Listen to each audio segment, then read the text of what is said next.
السلام علیکم ورحمۃ اللہ وبرکاتہ۔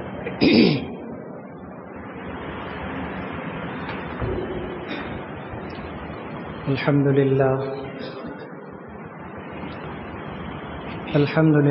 کفا وسلام علی عباده الذین اصطفى، اما بعد فاعوذ باللہ من الشیطان الرجیم، بسم اللہ الرحمن الرحیم۔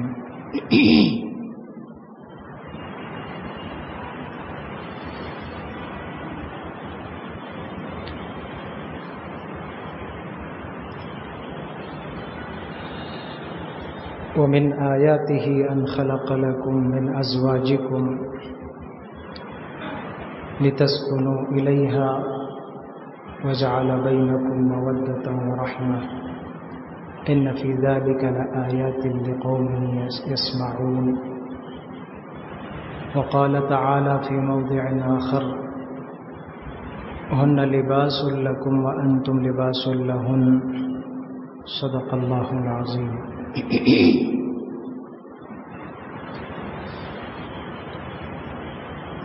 بزرگان محترم، عزیزان گرامی،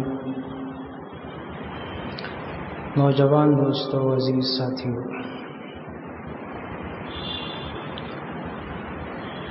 اللہ تبارک و تعالی نے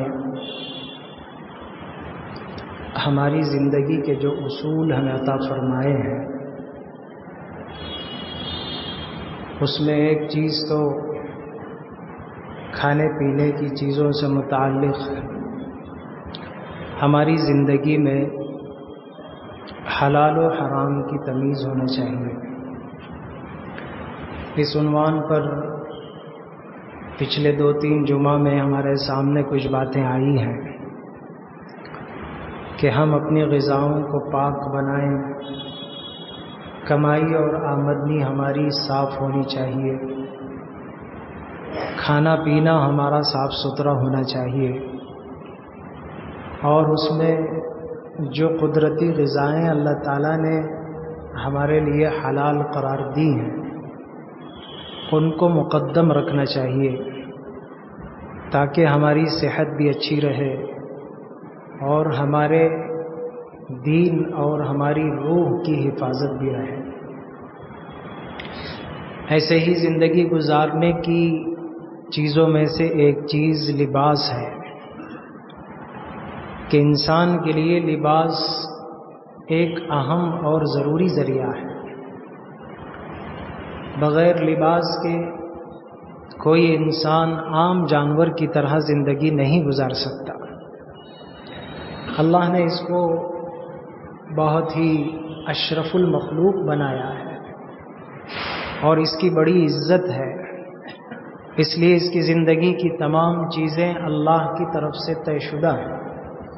کیا کھائیں گے، کیا پئیں گے، کیسے رہیں گے، ان کی زبان کا استعمال کیسے ہوگا، ان کے ہاتھ پیر کا استعمال کیسے ہوگا، یہ تمام چیزیں اللہ نے اپنی طرف سے متعین فرمائی ہیں اور اسے واضح کر دیا ہے کہ کس چیز میں اللہ راضی اور خوش ہے اور کس استعمال میں اللہ تعالیٰ ناراض اور غصہ ہوتے ہیں، اس کی بھی وضاحت فرما دی۔ تو اللہ رب العزت نے انسان کو ایک الگ ہی مخلوق بنایا ہے اور اپنی پسند اور اپنی چاہت سے اللہ نے انسان کا پتلا تیار فرمایا ہے، جو حضرت آدم علیہ السلام کو اللہ نے مٹی سے پیدا فرمایا، پھر آپ کے ذریعے سے یہ سلسلہ اور یہ نسل چلی ہے، آج تک چل رہی ہے، میں اور آپ اسی سے تعلق رکھتے ہیں اور قیامت کی صبح تک آخری انسان تک یہ سلسلہ رہے گا۔ تو اس میں اللہ تعالیٰ نے دیگر حیوانات کے مقابلے میں انسان کو بھی ایک جاندار چیز بنائی، لیکن بہت ساری چیزوں میں اسے بالکل الگ بنایا، ایسے علیحدہ اور ایسے ممتاز بنایا کہ اس کی زندگی کی تمام چیزیں دیگر مخلوقات اور دیگر حیوانات سے بالکل الگ ہیں۔ دیکھیے، انسانی زندگی میں بہت سے لوگ اسے ایک سماجی حیوان کہتے ہیں، گویا جیسے دوسرے جانور ہیں، حیوانات ہیں، ایسے انسان ایک سماجی حیوان ہے. ایسی بات نہیں ہے. اگر یہی چیز ہے تو انسان کو 3 بنیادی چیزوں کی عموماً ضرورت رہتی ہے. ایک یہ کہ اس کا کھانا اچھا ہو، کھانے پینے کا انتظام ہو، اور دوسرا یہ کہ اس کے لیے کپڑا اور لباس مل جائے موسم کے اعتبار سے. سردی ہے تو گرم، گرمی ہے تو ٹھنڈا، بارش ہے تو اس کا کپڑا. تو مختلف موسم میں مختلف لباس کی اسے ضرورت ہے. اور تیسری چیز ہے رہنے کے لیے کوئی سایہ اور چھت، کہ بارش سے بچے، گرمی سے بچے، موسم کی تبدیلی سے بچے، تو ٹھکانہ اور رہنے کے لیے کوئی جگہ ہو. یہ 3 بنیادی ضرورتیں ہیں ہر انسان کی. انسان صرف اس چیز کا محتاج نہیں ہے، بلکہ اس کے علاوہ اور بھی چیزیں انسان کی زندگی کی ضرورت بنتی ہیں. جیسے لوگوں کے ساتھ اس کا ملنا جلنا، لوگوں کے ساتھ اس کا اٹھنا بیٹھنا، رشتہ داریاں، دوستیاں، تعلقات، مختلف چیزیں. تو یہ انسانوں میں گھل مل کر رہنے کا عادی ہوتا ہے. اگر اکیلے میں رہ کر صرف ان 3 چیزوں کو پورا کرنا ہے تو جائزہ لیں، تحقیق کریں تو اندازہ ہوگا کہ سب سے بہترین جگہ قید خانہ ہے. اس میں بھی سعودی کا قید خانہ. سعودی کی جیل اور زیادہ آرام دہ ہوگی آپ کے لیے. اچھا کھانا ملے گا، کپڑا بھی مل جائے گا، اور پھر چھت اور سایہ بھی مل جائے گا. بعض لوگ ایسے ہوتے ہیں، ہم نے امریکہ کے وہاں کے مقیم لوگوں سے یہ بات سنی ہے، بعض لوگ جب ہوم لیس اور جاب لیس ہو جاتے ہیں، جب ان کا کوئی کام نہیں، کوئی آمدنی نہیں، کوئی ذریعہ نہیں، تو اب وہ مجبور ہو کر گھر سے بھی باہر ہو جاتے ہیں. اس لیے کہ عموماً وہاں کے گھر لون پر ہوتے ہیں، بینک کی کرم فرمائی پر ہوتے ہیں. اور بینک اتنا کرم کب کرے گا؟ جب آپ اس کو دیتے رہیں گے تو وہ کرم کرے گا. آپ اس کو دینا بند کر دیں گے تو وہ ذرا برابر آپ کے اوپر رحم بھی نہیں کرے گا. تو عموماً لوگ اپنی گاڑی میں، اپنے گھر میں، اپنی دیگر ضروریات میں، قیمتی چیزوں میں بینک کی کرم فرمائی پر جیتے ہیں. جب کسی وجہ سے ان کا جاب ختم ہوا، ان کی ملازمت کٹ گئی، آمدنی ختم ہو گئی، تو اب وہ مجبور ہوتے ہیں کہ بینک کو بند نہیں سکتے. 2-3 مہینے کی ناغہ کرنے کے بعد وہ ان کو گھر سے خالی کرا دیتے ہیں، گھر سے باہر کر دیتے ہیں. تو جاب لیس بھی ہوئے، ہوم لیس بھی ہو گئے. اب کیا کریں گے؟ کوئی ایسا جرم کر دیں گے جس سے وہ کیا ہو جائیں، اندر چلے جائیں، جیل پلس ہو جائیں. تو اندر چلے جائیں، وہاں ان کو اچھا کھانا ملے گا، رہائش اچھی ملے گی، اور جب تک ان کا مسئلہ حل نہ ہو جائے بہرحال زندگی ان کی کٹ جائے. تو انسان کے لیے صرف یہی چیزیں ضروری نہیں ہیں، لیکن اس کی زندگی کا ایک اہم حصہ ہے. کھانا اس کا حصہ ہے، رہنا اس کا حصہ ہے، اور پھر کپڑا بھی اس کا حصہ ہے. لباس اس کی بنیادی پہچان ہے. حضرت آدم و حوا علیہم السلام کا جو واقعہ مشہور ہے کہ ایک درخت سے اللہ تعالیٰ نے ان دونوں کو منع فرمایا تھا کہ اس کے قریب بھی نہ جانا، لیکن شیطان نے بہکاوے میں ڈالا. حضرت آدم علیہ السلام سے بھول ہوئی اور آپ اس جگہ چلے گئے اور اس چیز کو آپ نے استعمال کر لیا جس سے اللہ تعالیٰ نے منع فرمایا تھا. اب وہ کیا تھا؟ اس میں مفسرین کے اقوال مختلف ہیں. بعض مفسرین کہتے ہیں کہ یہ گندم کا درخت تھا، گیہوں کا درخت تھا. درخت کا مطلب اس کے جو پودے نکلتے ہیں. تو گیہوں سے اللہ تعالیٰ نے منع فرمایا تھا. ضروری نہیں کہ گیہوں ہو، کوئی اور چیز بھی ہو سکتی ہے. بہرحال اللہ نے وہاں جانے سے، اس کے چھونے سے، اس کے استعمال کرنے سے منع فرمایا تھا. حضرت آدم اس میں مبتلا ہو گئے. تو اس کی بنیاد پر اللہ تعالیٰ نے حضرت آدم کو جنت سے دنیا میں اتار دیا.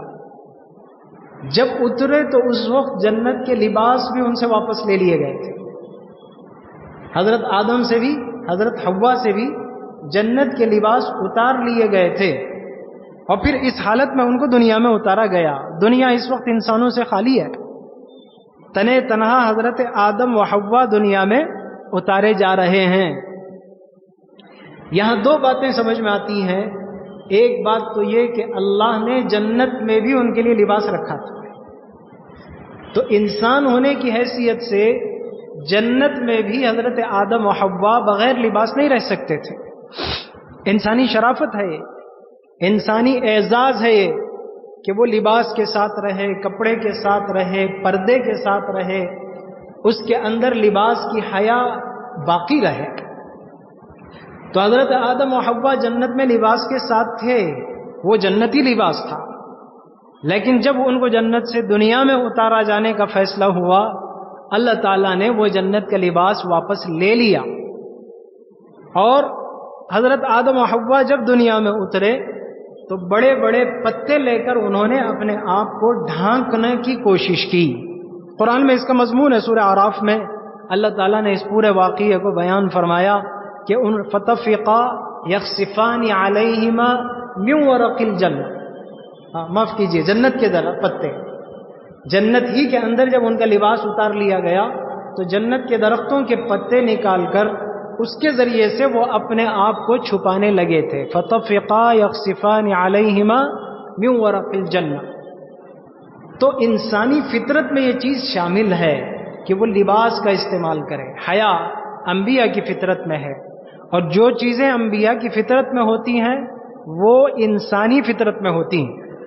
اس لیے بہت ساری چیزیں جو کہیں 10 کا ذکر آتا ہے, کہیں 5 کا ذکر آتا ہے کہ یہ ساری چیزیں انبیاء کی فطرت میں سے ہیں, وہ تمام انسانوں کی فطرت میں داخل رہتی ہیں. اس پر عمل کرنا ہوتا ہے. مثلا ناخن تراشنا, مثلا داڑھی کے بال رکھنا اور سلیقے سے رکھنا, مونچھ اسے بالکل کم اور باریک رکھنا, اس طرح کی چیزیں, ختنہ کرنا اور مسواک کرنا, مختلف چیزیں احادیث کے اندر ذکر کی جاتی ہیں. ان میں ان تمام چیزوں کا تعلق حضرات انبیاء کی مقدس ذات سے ہے, تو ساتھ ہی انسان کی فطرت سے بھی ہے. تو انسان کے اندر یہ چیز پائی جاتی ہے. ہم میں سے بہت سے لوگ اپنے آپ سے اپنی ایک ترتیب کی بنیاد پر ہر ہفتے یا 15 دن میں ناخن تراشتے ہیں, کاٹتے ہیں, بال بناتے ہیں اور دیگر صفائی جسم کی کرتے ہیں. یہ سب کرتے ہیں, لیکن سنت کا تصور بہت کم ہوتا ہے. ہم اسے سنت کے خیال سے کریں, ہمیں ثواب بھی ملے گا کہ رسول اللہ صلی اللہ علیہ وسلم کی یہ عادت شریفہ تھی کہ آپ ان چیزوں کی صفائی فرمایا کرتے تھے, تو پھر اس کے سنت پر عمل کرنے کا ثواب بھی ملے گا. ورنہ تو پھر ایک کام ہوا, سنت کا کوئی تصور اور اس کے ثواب, اس کے اجر کا کوئی تعلق اس میں نہیں رہا. تو میں یہ عرض کر رہا تھا کہ انسان کی فطرت میں حیا بھی شامل ہے. وہ جس حال میں بھی ہو اپنے جسم کو چھپانے کا عادی ہوتا ہے. بہت سے آپ نے آدیواسی لوگوں کو بھی دیکھا ہوگا, اگرچہ چھوٹا اور ٹوٹا پھوٹا اور جانوروں کے چمڑے سے یا پھر درخت کے پتوں سے یا پھر بیل بوٹوں سے, ان جیسی چیزوں سے اپنے جسم کو چھپاتے ہوں گے, لیکن چھپانے کی کوشش کرتے ہیں. یہ انسانی فطرت کی وجہ سے یہ ہوتا ہے. تو اس سے پتہ چلتا ہے کہ لباس ہماری زندگی کا ایک اہم ترین حصہ ہے, لیکن اسلام نے لباس کے استعمال کے بھی اصول بتائے ہیں. حیا ہے, لباس پہننا چاہیے, کیسا لباس پہنے, اس میں بھی حلال و حرام کی تمیز ہوتی ہے, اس میں بھی جائز و ناجائز کا فرق ہوتا ہے. مسلمانوں کے لیے وہ لباس سب سے مقدم, سب سے افضل, سب سے اجر و ثواب کا ذریعہ اور سب سے زیادہ بہتر سمجھا جاتا ہے جو ہمارے نبی کا لباس ہے. نبی پاک صلی اللہ علیہ وسلم اپنی زندگی میں جس لباس کو پسند فرماتے تھے وہ لباس اس امت کے مسلمانوں کے لیے خاص طور پر سب سے زیادہ بہتر سمجھا گیا. اس میں کسی کو انکار نہیں, اس میں کوئی شک بھی نہیں, اور کوئی اس میں انکار کر بھی نہیں سکتا, اس لیے کہ جس نبی کی ہم امت میں ہیں, نبی کو جو چیز پسند ہے وہی چیز ہماری بھی پسند ہونی چاہیے. ہم اسی چیز کو پسند کریں گے جو ہمارے نبی کی پسند ہوگی، تب چل کر ہم ایک سچے پکے اور مکمل امتی سمجھے جائیں گے۔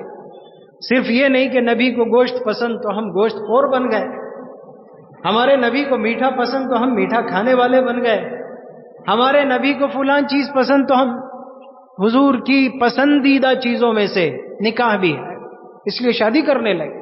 یہ اچھی میٹھی میٹھی سنتیں، اس لیے بہت خوشی کے ساتھ اسے اپناتے ہیں۔ انہی نبی پاک صلی اللہ علیہ وسلم کی زندگی کی اور سنتیں ہیں جن سنتوں کو اس امت نے اپنی زندگی سے نظر انداز کر دیا۔ وجہ کیا ہے؟ وجہ معلوم نہیں۔ ایک وجہ یہ ہو سکتی ہے کہ یہ دوسروں کے ساتھ ملتے جلتے اوروں کے ساتھ اختلاط کی وجہ سے یہ چیزیں امت مسلمہ میں بھی آ گئی۔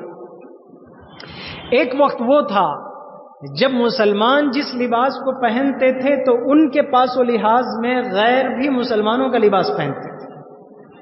اب ایک وقت وہ آ گیا ہے جس میں مسلمان غیروں کے ساتھ رہنے لگے ہیں، تو جو غیروں کا لباس ہے وہ ہماری زندگی میں آ گیا۔ آپ برا نہ سمجھیں کہ میں سب کے لباس کو غلط قرار دے رہا ہوں، میں اصل چیز بتا رہا ہوں۔ لباس میں سب سے اصل اور سب سے پسندیدہ لباس وہی لباس ہو سکتا ہے جو انبیاء کا لباس تھا، وہی لباس ہو سکتا ہے جو ہمارے نبی کا لباس تھا۔ رسول اللہ صلی اللہ علیہ وسلم عموماً بھرپور لباس پہنتے تھے۔ اس میں مختلف روایتیں ہیں، قمیص کا ذکر بھی آتا ہے، بردہ یعنی چادر کا بھی ذکر آتا ہے، اور اسی طرح جبہ اور کرتا یعنی آدھی پنڈلی تک جیسے عرب حضرات پہنتے ہیں جسے توپ کہتے ہیں، یہ لباس ہے۔ پورا نیچے تک پہننا یہ بھی اپنی جگہ، آدھی پنڈلی تک اسے پہننا یہ بھی درست، اور پھر اس جیسا جبہ اور پائجامہ پہننا اس کا بھی ثبوت ہے۔ حضور اپنی زندگی میں حضور نے شلوار اور قمیص یعنی پائجامہ اور جبہ آپ نے سلوایا تھا، اور بعض روایتوں سے پتہ چلتا ہے اس کا استعمال بھی فرمایا تھا۔ عموماً رسول اللہ صلی اللہ علیہ وسلم کا لباس بڑی چادر کے ذریعے سے، ایک چادر کو آپ پسند نہیں کرتے تھے، دو چادر ہوتی تھی جیسے احرام میں حاجی پہنتے ہیں، ایک چادر نیچے لنگی کی شکل میں اور ایک چادر اوپر کی شکل میں۔ یہ دو چادریں بنیادی سنت بنی لباس کی، اب اس کی شکلیں بدلتی گئی۔ اب وہی دو چادریں ہیں، ایک شرٹ اور ایک پینٹ، وہی دو چادریں ہیں، ایک جینز پینٹ اور ٹی شرٹ، وہی دو چادریں ہیں جبہ اور ازار، وہی دو چادریں ہیں مختلف قسم کے کیا کہتے ہیں اسے، قمیص اور کرتا اور کیا کیا نام ہے اس کے نہیں معلوم مجھے، یہ سب۔ بہرحال دو پیس کا کپڑا انسان کی حیا کے لیے، اس کی شرافت کے لیے بنیادی ذریعہ بنتا ہے، اور یہ نبی پاک صلی اللہ علیہ وسلم کی زندگی میں اس کا ثبوت ملتا ہے۔ لہذا کپڑا تو ہم پہنتے ہیں، کیسا کپڑا پہننا چاہیے اس میں بھی اسلام نے تربیت فرمائی، حلال و حرام کی تمیز اسلام نے کپڑے کے سلسلے میں بھی بتائی۔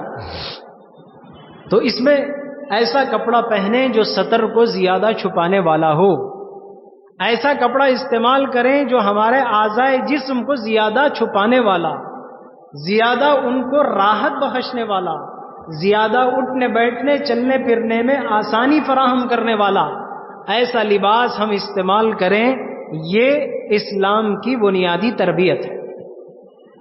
لیکن بہت سے مسلمان اس سنت کے معاملے میں، لباس کے اس طریقے اسلامی کے معاملے میں بہت دور ہو گئے، اتنا چست اور اتنا تنگ لباس پہنتے ہیں کہ جس کی وجہ سے ان کا اٹھنا بیٹھنا مشکل ہو جاتا ہے، نماز مشکل، نیچے بیٹھنا مشکل، نیچے بیٹھ کر کھانا مشکل، حتیٰ کہ استنجا ان کا صحیح نہیں ہو سکتا۔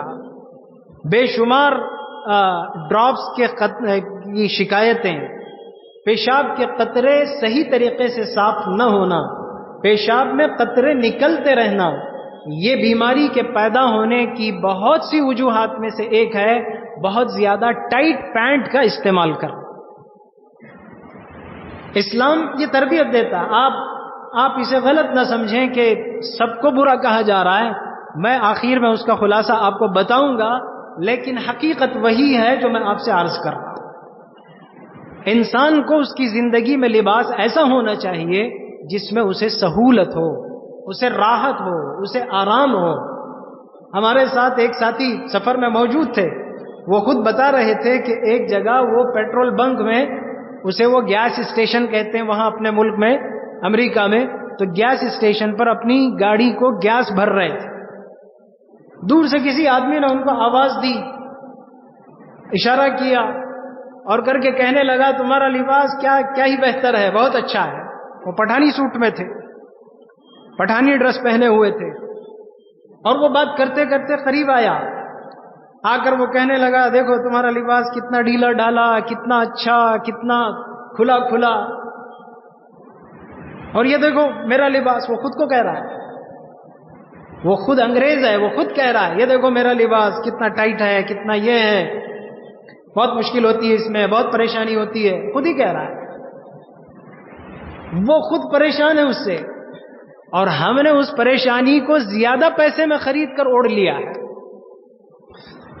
سستے داموں میں اگر کرتا پائجامہ ملے تو ہم پہننا نہیں چاہتے۔ آپ سوچیں گے کہ کیا کریں، باہر کا مسئلہ ایسا ہے، کمپنیوں کا مسئلہ ایسا ہے، ڈیوٹیوں کا مسئلہ ایسا ہے، فلاں چیز ایسی ہے۔ میں آپ کو کہوں، سین ڈیگو کی یونیورسٹی کے اندر جانے کا موقع ملا۔ کیلیفورنیا کا ایک بہت بڑا شہر ہے سین ڈیگو، وہاں کی یونیورسٹی کے اندر جانے کا موقع ملا۔ وہاں کے پروفیسرز میرے سے زیادہ بہتر اسلامی لباس میں کلاس لینے کے لیے جاتے ہیں۔ ان کے سر پر ٹوپی ہے، یہ میں نے آنکھوں سے دیکھا ہے، یہ میں نے آنکھوں سے دیکھا ہے جو آپ کو بتا رہا ہوں۔ ان کے سر پر ٹوپی ہے، اتنی بڑی داڑھی ہے ان کی، پٹھانی سوٹ میں ہیں، اسی لباس کے ساتھ یونیورسٹی کے اندر کلاس لینے گئے ہیں، اور ہمیں اندر ساتھ لے گئے۔ آؤ آپ یونیورسٹی کے نوجوانوں سے ملو، ان سے ملاقات کرو۔ ہمیں ملاقات کے لیے چھوڑ گئے اور وہ کلاس کے لیے چلے گئے۔ آپ سوچ سکتے ہیں، میں نے تو بہت دنوں تک وہاں کے ایک بڑے ذمہ دار جماعت کے نیو یارک میں بہت بڑے ذمہ دار جماعت کے، پورے امریکہ کے، ان سے ملاقات ہوئی تھی۔ بہت دنوں تک میں نے ان کا مرتبہ نہیں پہچانا تھا کہ یہ کون ہے۔ میں سمجھ رہا تھا کہ کوئی حافظ صاحب ہے، میں سمجھ رہا تھا کہ کوئی عالم ہے، کسی مسجد سے ان کا تعلق ہے، کسی مدرسے سے ان کا تعلق ہے۔ بہت دن کے بعد پتا چلا کہ یہ کیا کہتے ہیں اس کا سبجیکٹ کا نام، ان کا سائبر سیکورٹی سسٹم ہوتا ہے، اس کے پروفیسر ہیں، اور ان کو ان کی یونیورسٹی سے ابھی چند مہینوں پہلے ایوارڈ ملا تھا کہ بیسٹ پروفیسر ہیں۔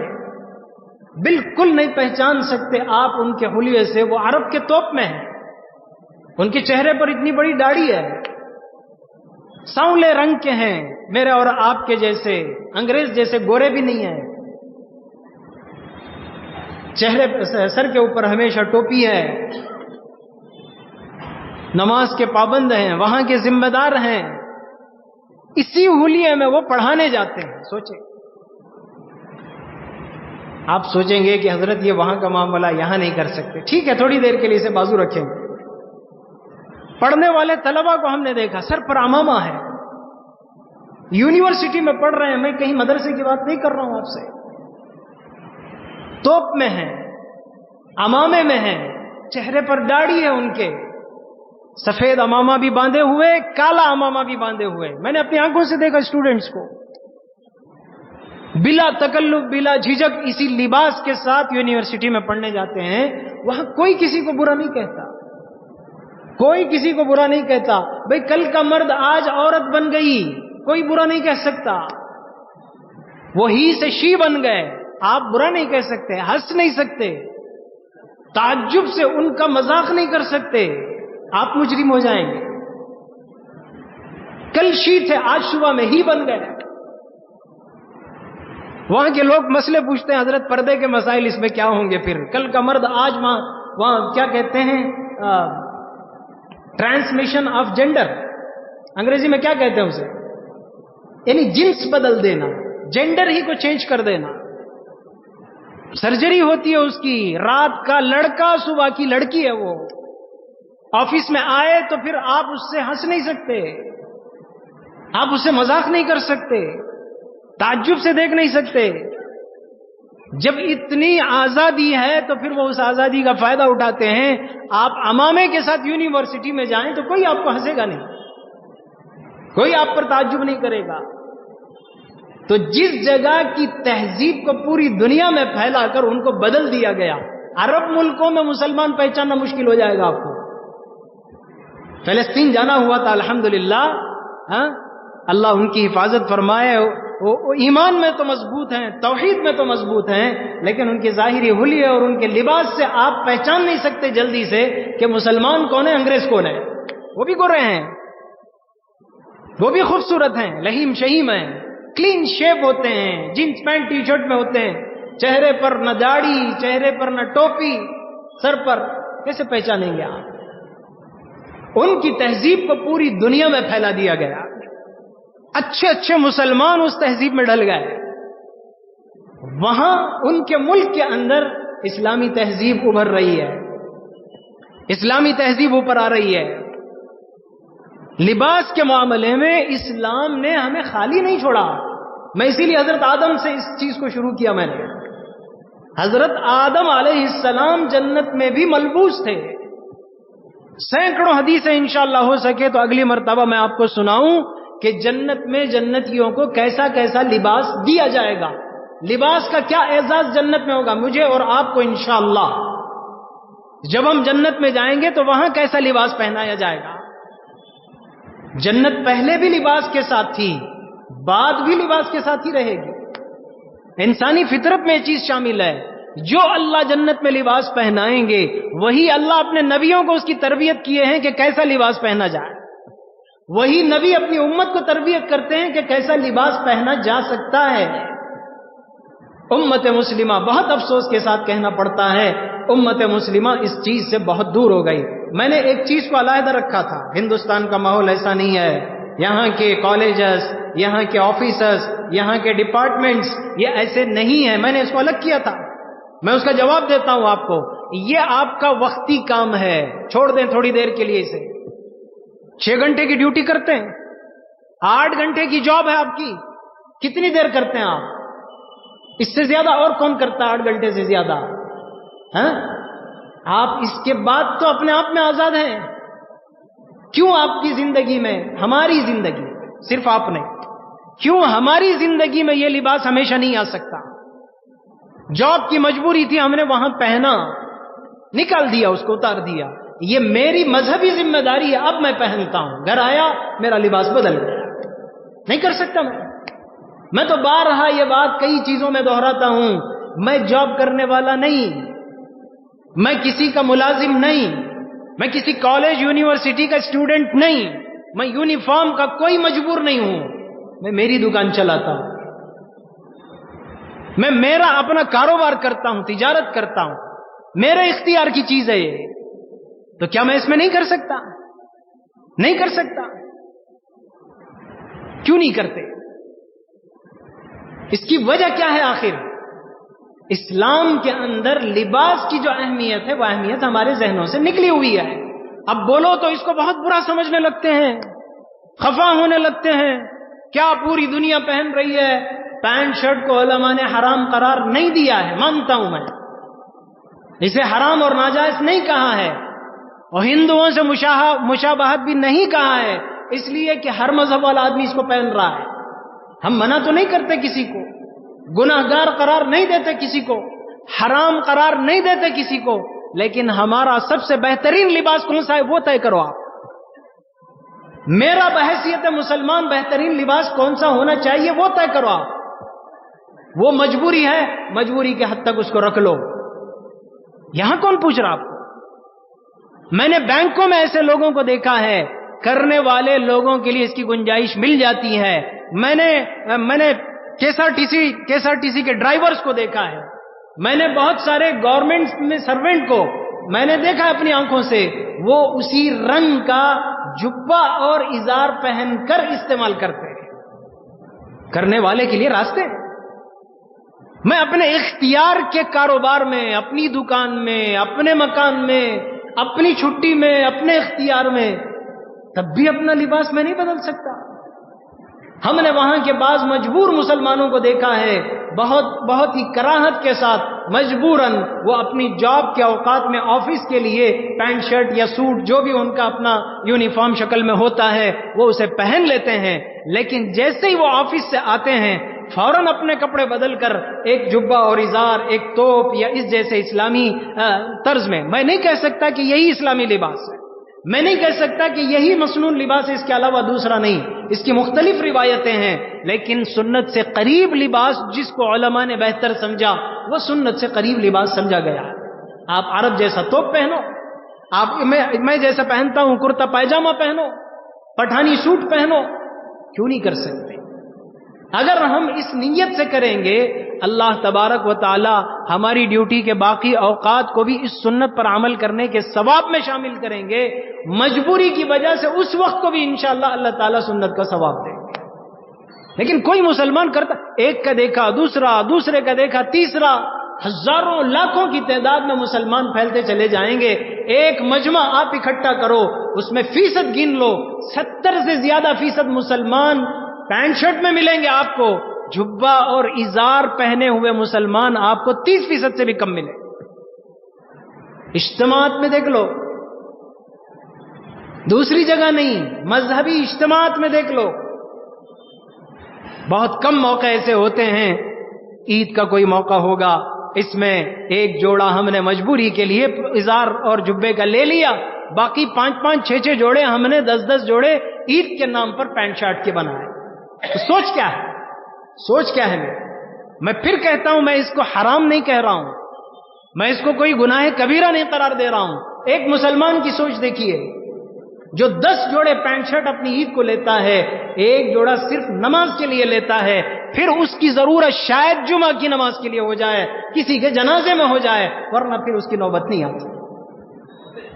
سوچ اچھی ہونی چاہیے۔ اسلام نے ہمیں مہذب انسان بنایا، ہمیں کھانے پینے کا طریقہ سکھایا، پہننے اوڑھنے کا بھی طریقہ سکھایا، ہمیں لباس کا سلیقہ بتایا، جو اسلام غیر ہماری دشمن طاقتوں نے، غیروں نے ہمیں اس چیز سے ہٹانے کے لیے، ہمیں اس چیز سے بدلنے کے لیے مختلف راستوں سے، مختلف شکلوں سے ہمارے سامنے بہت ساری چیزوں کو پیش کیا۔ آج ہم اس کے مجبور ہو گئے، اس کے عادی ہو گئے، خود اپنا بھول گئے، دوسروں کا سبق ہم نے یاد کر لیا۔ یہ عجیب ہماری مجبوری ہو گئی ہے، عجیب ہماری غلطی ہو گئی ہے۔ اللہ تعالی ہم سب کو صحیح سمجھ نصیب فرمائے۔ اسلام جس طرح کی تربیت ہمیں کرتا ہے اس تربیت پر ہمیں زندگی گزارنا آسان فرمائے۔ لباس سے متعلق کچھ اور ضروری باتیں بھی ہیں، اگر ہو سکے اللہ زندگی باقی رکھے تو انشاءاللہ آئندہ اس کے بارے میں عرض کی جائیں گی۔ اللہ تعالی ہم سب کو اپنی زندگی زیادہ سے زیادہ سنتوں کے مطابق گزارنے کی توفیق عطا فرمائے۔ آمین۔ وآخر دعوانا ان الحمد للہ رب العالمین۔